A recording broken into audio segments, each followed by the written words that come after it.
একদিন নদীর ধারে হাঁটতে হাঁটতে বালির নিচে লুকানো একটি পুরনো সোনের কলস খুঁজে পেলেন। কলসটি খুলতেই ভেতর থেকে ঝলমলে আলো বের হয়ে পুরো নদীর পাড় আলোকিত হয়ে গেল। দাদি ভয়ে আবার ঢাকনা লাগাতে গেলেন। তখন ভেতর থেকে একটি মিষ্টি কণ্ঠ বলল, ভয় পেও না। কলসটি প্রতিদিন সকালে দাদির জন্য এক মুঠো সোনা আর খাবার দিত। দাদি নিজের জন্য না রেখে সেই সোনা ও খাবার গ্রামের গরিবদের মাঝে বিলিয়ে দিলেন। একদিন এক লোভী ব্যবসায়ী দাদির এই রহস্য দেখে ফেলল। সে রাতে কলসটি চুরি করে নিজের বাড়িতে নিয়ে গেল, কিন্তু কলস খুলতেই সোনার বদলে ধোঁয়া আর অদ্ভুত শব্দ বের হয়ে তাকে ভয় পাইয়ে দিল।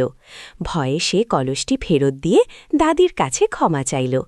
পরের দিন থেকে কলসটি আগের মতোই ভালো জিনিস দিতে লাগল। দাদি খুশি মনে আবার সব কিছু মানুষের মাঝে বিলিয়ে দিলেন। গ্রামবাসী খুশি হলেও কেউ তার ভালো কাজের কথা প্রকাশ করল না।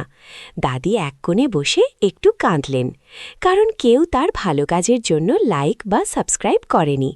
দাদির জন্য এখনই লাইক আর সাবস্ক্রাইব